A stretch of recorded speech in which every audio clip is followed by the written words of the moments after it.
La grâce, je pense qu'on peut la compter à juste titre parmi les choses que l'on doit reconduire en 2024. Bien sûr. Ça, on ne peut pas laisser ça en 2023, bien impossible. Sûr. Ouais. Impossible. Et le pasteur nous le fait bien comprendre à travers de ce mot. Voilà, on regarde, c'est peut-être un thème qui s'arrête, mais sûrement pas le vécu de la grâce. Non, sinon on pécherait contre la parole qui dit que personne ne se prive de la grâce. Non, Amen. Comme le thème est fini, je laisse aussi la grâce. Tu ne vas pas démarrer, tu seras sur la bande d'arrêt d'urgence. La grâce, frère David, elle est indispensable et tellement indispensable que nous devons l'avoir aussi en cette année. Oui, la grâce, elle est indispensable. Veillez à ce que personne ne se prive de la grâce de Dieu manifestée en Jésus-Christ.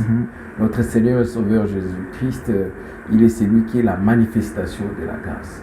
Mais je crois que ça sera annoncé le dimanche prochain, mais ça nous a déjà été donné au réveillon. Même le thème de cette année, c'est toujours dans la grâce. Mais il y a un autre verset, bien sûr, de 2 Corinthiens. Mais la grâce de Dieu, c'est ce que nous pouvons aujourd'hui donner comme les résumés de nos vies. C'est que le pasteur a dit avant-hier, il a dit, il n'y a pas un aspect de notre vie, nous pouvons dire, que nous n'avons pas été bénéficiés de la grâce. Nous déplaçons nos voyages. Ce n'est pas parce que les appareils qui nous permettent de nous déplacer sont sophistiqués ou bien sont à point. C'est la grâce de Dieu. Nous allons acheter, nous revenons, nous vendons et nous trouvons un peu de l'intérêt, les gains et nous répartons, nous revenons encore. C'est la grâce. Il y a des personnes qui, comme il a dit, qui sont vraiment ingénieuses, des personnes qui ont de l'intelligence supérieure, des personnes qui ont même des moyens au-delà de ce que nous avons, qui ont essayé, ça n'a pas marché. Il a donné une illustration de quelqu'un qui a quitté sa maison, juste il voulait traverser. On l'a tamponné, il est décédé. Donc c'est la grâce. Parce qu'il y a des gens, j'ai suivi au réveillon, un frère, il dit, mais quand vous voyez l'état du véhicule, l'accident qu'ils ont connu, l'état du véhicule, c'était pratiquement impossible de penser qu'on peut trouver. Même des gens venaient pour les secourir et d'autres voulaient déjà commencer à voler les pièces, les roues, je ne sais pas moi. Mais quand on fait sortir, tout le monde est sorti indemne.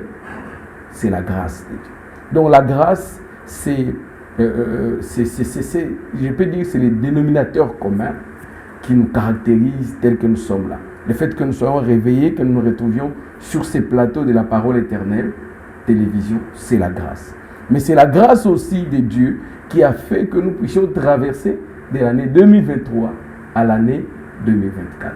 Donc la grâce, comme vous venez de le dire, c'est à placer sur la liste des choses qui ne doivent pas changer en 2024.